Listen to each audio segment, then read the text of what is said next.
আল্লাহ পবিত্র করণে বলেছেন, সূরা রুমের 21 নম্বর আয়াতে উল্লেখ করা হয়েছে, তার নিদর্শনাবলীর মধ্যে রয়েছে তোমাদের জীবন সঙ্গিনী।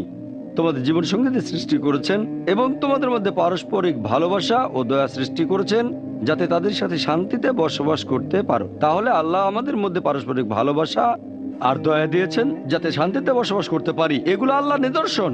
তাহলে আল্লাহ মানুষকে এমন ভাবে বানিয়েছেন যে আমরা একে অন্যকে ভালোবাসবো, বিশেষ করে জীবন সঙ্গীকে।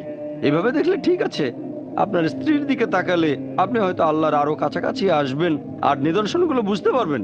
তার মানে এই না যে মানুষের মধ্যেই আল্লাহ বাস করেন অথবা যাকে ভালোবাসেন তার মধ্যে, তাকে দেখে আপনি আল্লাহ তাআলার অস্তিত্ব অনুভব করতে পারেন।